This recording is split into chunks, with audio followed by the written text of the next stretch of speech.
পুঁজিবাজারে তালিকাভুক্ত ৬টি মিউচুয়াল ফান্ড থেকে অর্থ পাচার করেছে Bangladesh Race management PLC. Mutual ফান্ডগুলোর আর্থিক প্রতিবেদন যাচাই করে এমন তথ্য পেয়েছে Bangladesh securities and exchange commission BSEC.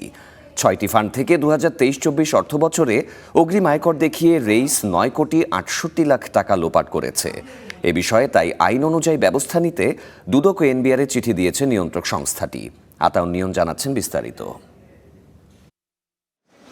পুঁজিবাজারে তালিকাভুক্ত ১২টি ফান্ড পরিচালনা করছে বাংলাদেশ রেস ম্যানেজমেন্ট পিএলসি। এর মধ্যে ৬টি মিউচুয়াল ফান্ড থেকে নিয়ম ভেঙে আয়করের আড়ালে মানি লন্ডারিং হয়েছে। ফান্ডগুলোর আর্থিক প্রতিবেদন যাচাই করে এমন তথ্য পেয়েছে বিএসইসি।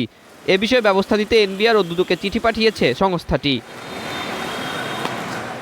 ফার্স্ট জনতা ব্যাংক মিউচুয়াল ফান্ডে ২০২৩-২৪ অর্থ বছরে প্রতিষ্ঠানটি অগ্রিম আয়কর বাবদ ১ কোটি ৯৯ লাখ টাকা ব্যয় দেখিয়েছে। আইএফআইসি ব্যাংক ফার্স্ট মিউচুয়াল ফান্ডে এই ব্যয় দেখানো হয়েছে ৮৯ লাখ টাকা।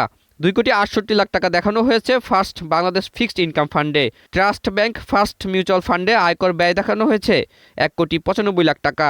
ইভিএল ফার্স্ট মিউচুয়াল ফান্ডে ১ কোটি এবং এক্সিম ব্যাংক ফার্স্ট মিউচুয়াল ফান্ডে ১ কোটি ১০ লাখ টাকা দেখানো হয়েছে। এদিকে বিএসইসির চিঠিতে বলা হয়েছে, আয়কর আইন ২০২৩ অনুযায়ী মিউচুয়াল ফান্ডের বিনিয়োগকৃত অর্থের উপর অর্জিত আয় করমুক্ত থাকবে, কিন্তু ফান্ডগুলোতে নিয়মের বাইরে এই ব্যয় দেখানো হয়েছে প্রায় ৯ কোটি ৬৮ লাখ টাকা। এ বিষয়ে বিএসইসি থেকে ফান্ডগুলোর সম্পদ ব্যবস্থাপক রেসের কাছে ব্যাখ্যা তলব করা হলে তাদের কাছ থেকে সন্তোষজনক ব্যাখ্যা ও প্রয়োজনীয় প্রমাণ দিতে ব্যর্থ হয়েছে বলে জানায় সংস্থাটি। আর ব্যাখ্যা দিলেও কমিশন আমলে নিচ্ছে না বলে জানিয়েছে রেস। বুঝতেই পারতেছি না যে এটা যে আমাদের কাজ, এটা অন্য যারা ডিভিডেন্ড দেয় তাদের ইস্যু।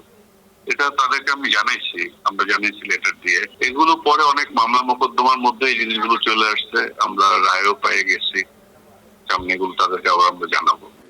সম্পদ ব্যবস্থাপকদের অর্থ আত্মসাৎ ও মানি লন্ডারিং এর মতো দুর্নীতির কারণে দেশের মিউচুয়াল ফান্ড খাতের প্রতি মানুষের কোনো আস্থা নেই বলে জানান বিশেষজ্ঞরা।